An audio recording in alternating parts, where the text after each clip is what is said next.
What is going on, guys? Noah Brewer here, back again with another video. This is part 3 of the free foundation series on my YouTube channel. Now, these videos are snippets from my foundations course. The link is in the description of this video if you want to get that course and watch the rest of the videos. Like I said, this is a 3-part series, so make sure to go watch the first 2 parts before watching this one, and they're incredibly valuable, just extremely good foundations, extremely good principles, life lessons that I have learned throughout my life, and things that have allowed me to get to where I am. If you want to know where I am, I talk about it in part 1 of the series. But yeah, hopefully you enjoy this whole series. If you do, let me know in the comment section, start some conversations. Enjoy.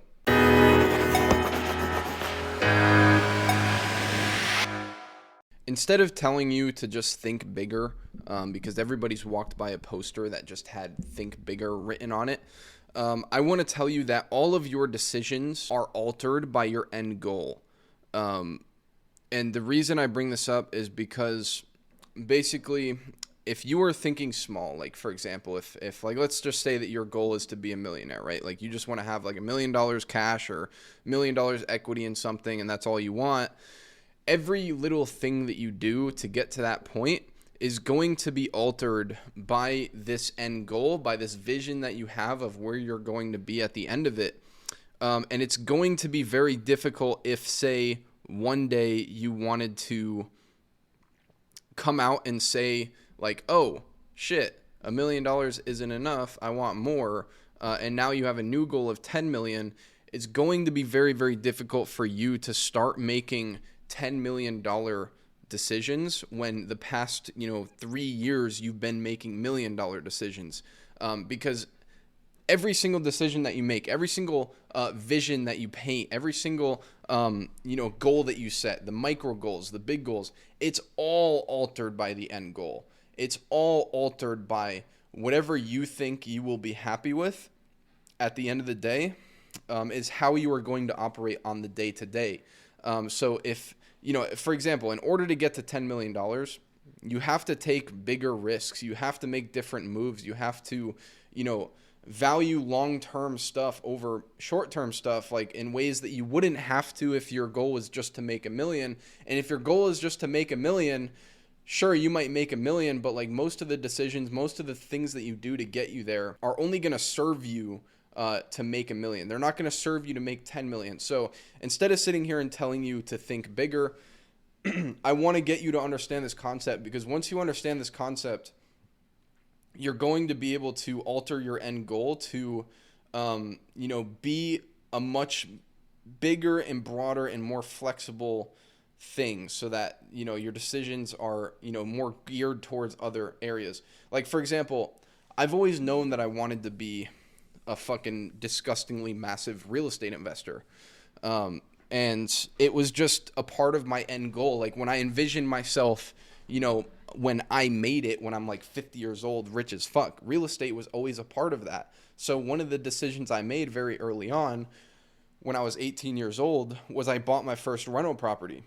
I did not have to do this. Most people that are in my scenario would not do this. It was very inconvenient to do it. Not really worth my time to do it because I was scaling a business at the time. However, with my end goal in mind, it was one of the seeds that I knew that I had to plant in order to get to where I wanted to go.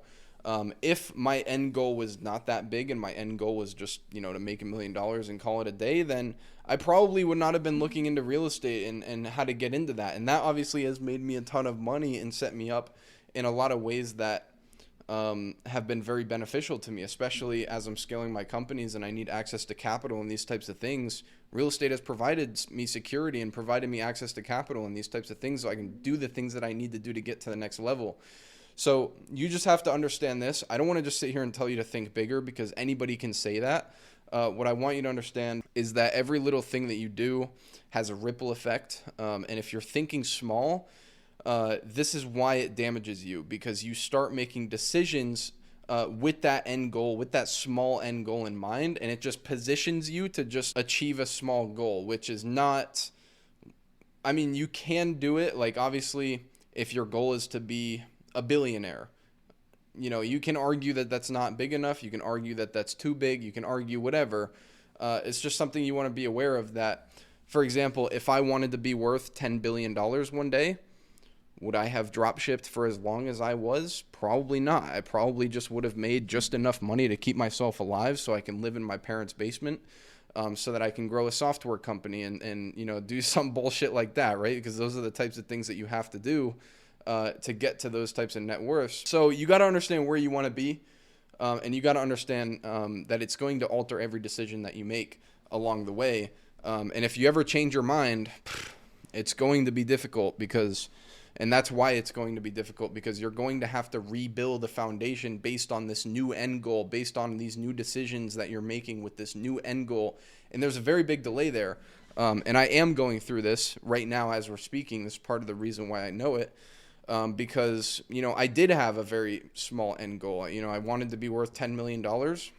And now that I'm worth, somewhat over $1 million, I'm realizing that 10 just isn't going to cut it. So I've altered it. And now my decisions, the decisions that I make every single day, what I invest in, what I spend my time on, what businesses I'm building, what opportunities I put myself into, what I say yes to, what I say no to, have completely fucking changed. Everything has changed ever since I changed my end goal, my end perspective on what I think I want. So don't just think bigger.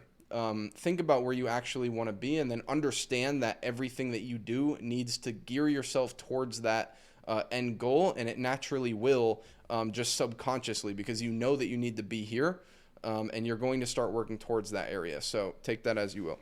This has been a snippet from my foundations course. If you want the whole thing, the link is in the description. Peace.